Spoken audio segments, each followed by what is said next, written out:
Petty swimming pool when I was doing laps there last year, and I saw them also doing push-ups at another park in some physical. And I'm not in shape, and I can swim 2 miles in 65-degree, 70-degree water. Do it all the time, but I wouldn't call myself in shape. I'm 40 years old. I can do 400, 500 push-ups. A couple months ago, I did 500. Took an hour and a half to do them, but I did 500. My son wanted to see how many I could do. These cops could hardly do 20 push-ups, or they were cadets.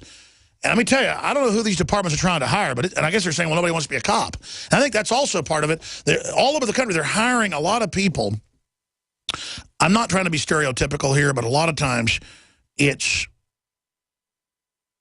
well, everybody knows who to be scared of with police. And in my experience, it's women.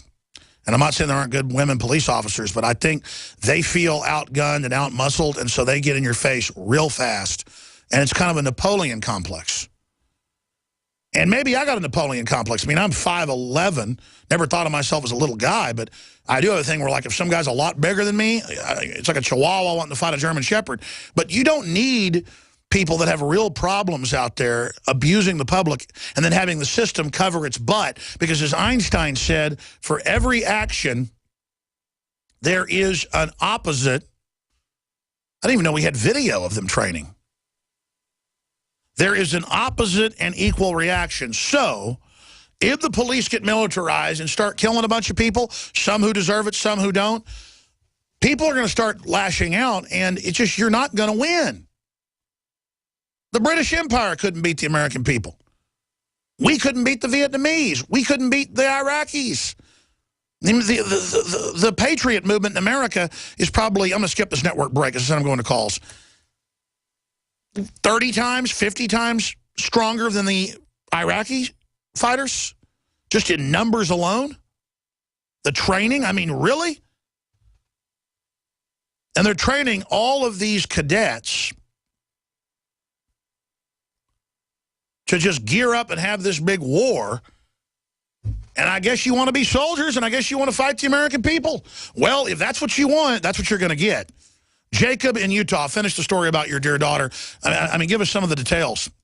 Well, my daughter is my only child, so, you know, the reality of that has been, you know, you have your whole life, you build up that, bought houses, you know, everything. Who do you give it to? But, you know, there's been more grievous killings or murders than just my daughter. As I've become in touch with the whole community of people who have had their children killed across this country, Facebook's a great place to find it all. But, you know, in Utah, the police chief of Salt Lake City told me that I should sue the cops, not for all their crimes and that, but for their tactics and level of force. And this is the problem, is the whole system is corrupt. For 23 months, I try to get my grandma reports, my FOIA request. And finally, I get them 1 month before I'm supposed to file a lawsuit. And, you know, and the whole thing, I mean, Daniel Willard was killed in West Valley. The DA ruled unjustified. Well, he charges the police officer, takes him to the thing, and the judge throws it out. Well, we caught the cops lying about everything, and the DA tried to even appeal it with the Attorney General in Utah, and he still wouldn't appeal it. And it's the system, it's the judges, the DAs, it's not only the cops. I mean, I hate to say there's no good cops, but in a way there isn't any good cops. No, I understand, and we're showing the case of the unarmed woman. Was that your daughter, or was it another? Well, that was Daniel Willard, was not my daughter, but I know it's her family now. Well, if you don't mind, tell us your name. Tell us your name, and we'll look into your daughter's case. Was her name. Kelly Simon. Kelly Simon. And why did they pull her over and shoot her in the back of the head? They suspected she was involved in some armed robbery. But they had no proof. The whole thing is, it doesn't even matter what they suspect. They can shoot first and ask questions later. They don't have to have any reason. I see the headline, Father Seeks Answers in Daughter's Fatal Shooting and Robbery Case. Scott Simons is not sure why police believe slain woman committed a series of robberies. And we'll click and see an image of your daughter there on screen. Over there on the right-hand side, guys, you can click on that image, and we can see his daughter. Well, I tell you, it's certainly scary, and we'll try to look into that. I just can't even imagine that. I personally know in my family, it was my Aunt Pat's deceased husband. She'd had one husband I was related to.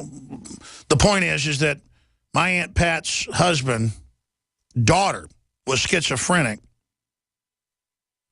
This is like 20 years ago, and was freaking out, unarmed, and they called the Houston police.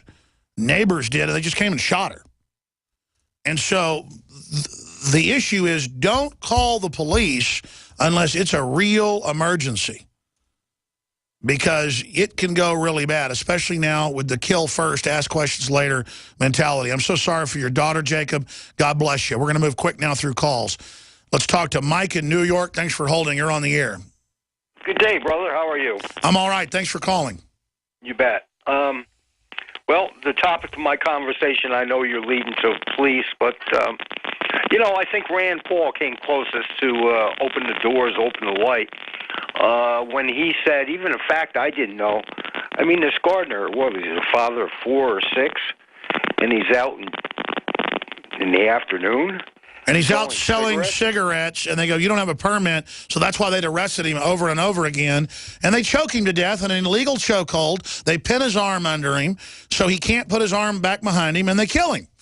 And that is a miscarriage of justice. But you don't then go shoot 2 cops in cold blood as a counter to that. Absolutely. So what do we do then? What do we do, though? Well, you can try to fight it, but, it's becoming so frustrating. Today, I had an innuendo thrown at me through our federal Social Security program.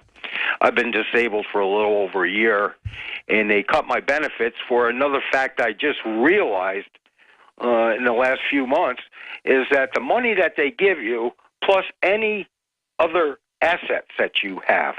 In other words, I'm a retired or disabled from the landscape business, so my trucks that I have, well, they call one day and they tell me, well, what do you have? Ask me. I said, well, I've got an old landscape truck, 1993, 23 years old. How much is it worth? I said, I don't know. Okay, we're going to do you a favor. We'll list it as $1,200. Then all of a sudden, between the money I have in my checking account that they gave me, I'm trying to pay my taxes, which they don't seem to understand that you can only pay it quarterly, and they tack on a valuation of my truck, which brings me over to, here's the fact, $2,000 limit on your assets, or else you're disqualified.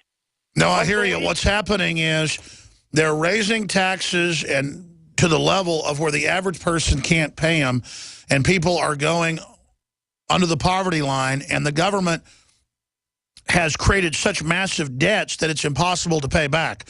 That's what we're talking about, the demographic cliff. Good to hear from you. Interesting points. James in Georgia, you're on the air.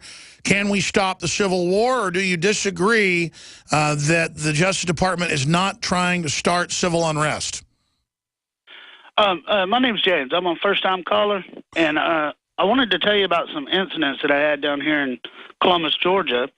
But before you go to the next caller, the only reason I'm really calling and getting involved with this is a lot to be more of a patriot to fix problems. And I have some ideas that could be solutions maybe to help them. We're not screening your call. You're on air right now. Go ahead. Right. Well, I'll start out by just telling you of an incident with the police. A couple of years ago, I'd met a guy, he's Mexican. He says he's an American citizen. His sister's in the Army, and she had moved here and at Fort Benning next door to here. And him and his son had moved over here with them, and he's a sort of do-it-all kind of guy. He knows fairly well, pretty good English, but he never had an ID or anything. And, well, I live with my mother and my grandmother that are sick. So I'm having him over to do extra jobs around the house and, to help him make a little extra money and all. Well, one day I'm taking him home, and I stopped by the bank, and he'd been drinking. He started drinking, so I was going to take him home. And I stopped by the bank. I wanted to get out and get some money out of the ATM. When I get out, he takes off with my mother's car, and I'm standing at the bank. So that right next door is a Wendy's, and I call there was a dump truck dumping thing, and I went over there and used his cell phone and called the police. Well, the police came right away and drove me down to my house and took all the reports of what happened, him taking off with my car and all. And so they're like, okay, we'll see what we can do to try to find your car and him and everything. Well, that was probably 11:30, 12 at night. Well, then we get a knock on the door about 3:30 in the morning, and it's the same officer. So he comes in and says, I need to do some more on the report that we found your car. Well, actually, he says they found the car with the guy. And he says that, well, this guy, I'm not going to name his name on air, but this guy says that he's my friend. And so the cop is arguing with me, well, you shouldn't press charges on your friend. And I said, I barely know this guy.